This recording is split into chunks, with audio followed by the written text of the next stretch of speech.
our man James Sully Sullivan, but from the text line for Retrovision. Yeah, 0427 789 571.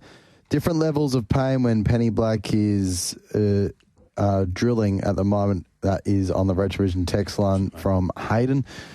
Appreciate that text. 0427 789 571 if you've got your own thoughts this afternoon. We've got James Sully Sullivan on the line to recap that magnificent NRL Grand Final on Sunday night. Very good afternoon to you, Sal.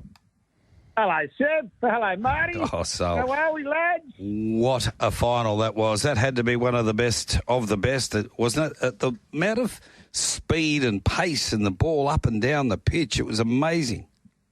Yeah, we've had some good ones. We've been very lucky the last few years. We've had some 2-pointers, some 4-pointers, some close games and games that could have been won, and then you look back and go, you look at little moments, and we had it all, didn't we? And then it was just one man putting his hand in the air and say, give it to me. What's the saying? Captain Kim, it was, oh, look at me, and it was Reece Walsh. Yeah, he was extraordinary on both ends as well with his defensive efforts and his playmaking. I just thought, what a player this kid is, and he is still a kid, 23 years of age, and still got so much shit left to offer, but already won premiership under his belt.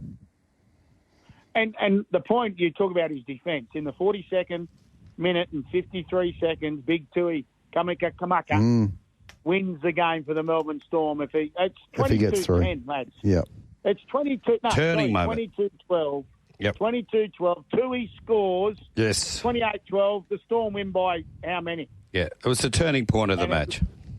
Well, it was, and I watched it a number of times again Monday and yesterday, and it's just he hits that right arm just at the right time. But Big Tui, I tell you what, if he had his time over again, he'd just fall straight on the ball instead of trying to grab hold of it. But from then, that was amazing. That's a 12-point turnaround. Yep. The Broncos go down the other end of the field. Shibasaki scores. 100%. Yep. And then they just got on that run, and as I said to you, Sol, I reckon the kryptonite for Storm are fast players. And if you can get them with speed, and they just got that speed on the game there for that, what was it, 10 minutes after that first try? And it looked like for a minute that they were going to get blown off the park, the Storm, but then they got the game back into how they like to play it. They sort of had their chances late as well, and they just couldn't get across the line. Yeah, well, once again, it was that. I think if Pappenhausen has his time over, he pulls the plug, doesn't he? Yep. He was more interested in trying to bring in Warbrick, who had an awful second half. Oof, he was all over the shop. Poor old Willie Warbrick. Yep. He lost all his confidence, and he was just trying to set him up back on the inside. I'll tell you what, if he pulls the pin, the two fullbacks, how good would have that been? Oh, yeah. The way Reece was going, I don't know what's in that toilet water, boy. She's just done a job, though, hasn't it, the last 5 weeks? Oh, yeah. Well, it was an amazing... And, you know, you don't hear me often talk about the female sport on this station, but after watching that Roosters-Broncos match, that was your entree to the grand final, and they're telling me that the whole crowd there were just fully invested in it. Didn't these women put on a show?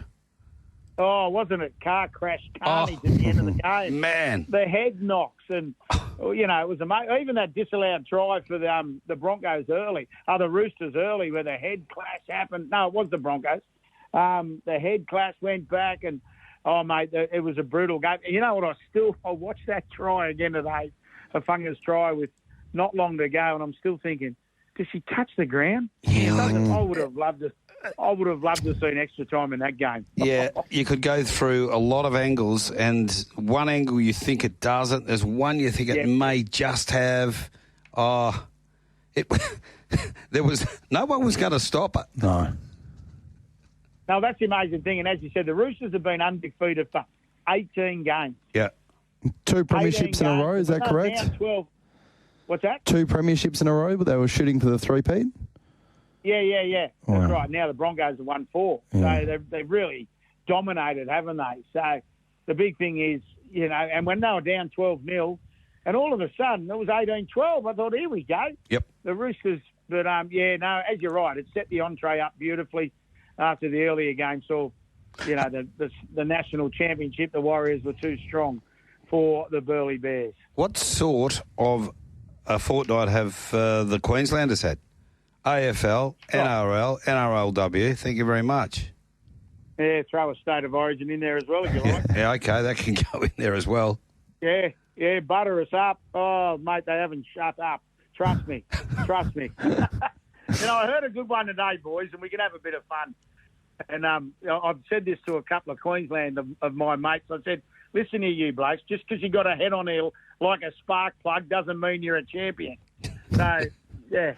Hey, so what about the Test series now? The Kangaroos have got to go over to the UK and take on the English. How's our squad looking? Yeah, it's good. I like what they're doing. In the last couple of years, obviously it's all that international window.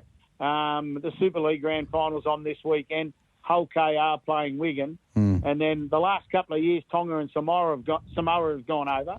So it's now the Kangaroos' turn. Long time. So, yeah, we've got Test matches on the 26th of October at Wembley, the 2nd at Liverpool, 2nd of November, and then the 9th of November in Leeds. They picked a 24-man squad, lads. Now, we're playing 3 games only. So we won't see some of those guys getting a game. Young Ethan Strange from here, it's been told that, the Raiders sensation this year that he'll be going over just to learn a little bit about. Mm-hmm. But I'll tell you what, some blokes will be filling water bottles. But we had 2 dropouts yesterday. So into the squad, Josh Adokar comes in, Bradman Best comes in. So after the losses of Xavier Coates and Zach Lomax. What do you know about the English side?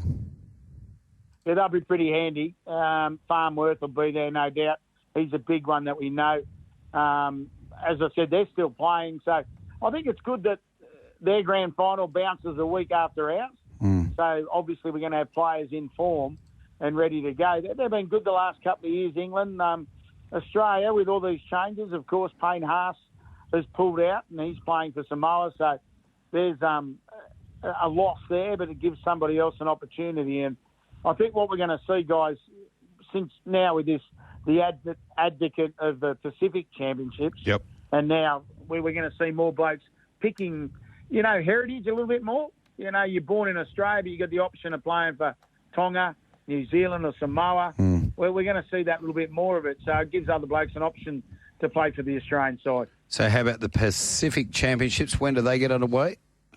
They start on the 18th, Marty. And so they got 3 rounds, 18th, 25th and 1st. And their finals on the 9th of November. So that'll be the afternoon of that game at Leeds. So, of course, you got 2 pools in that. So you got PNG, Fiji, and the Cook Islands in one pool, and you got New Zealand, Tonga, and Samoa.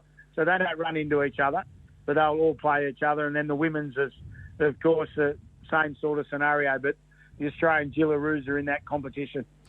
We'll give you a little let up for a couple of weeks, but we want you back for those Pacific Championships because you tipped a lot of winners. Was it last year or the year before? You were right onto them, so we'll need you back at your best. No worries there, mate. Yeah, it gives me a little let up, and then we roll back into it. All right.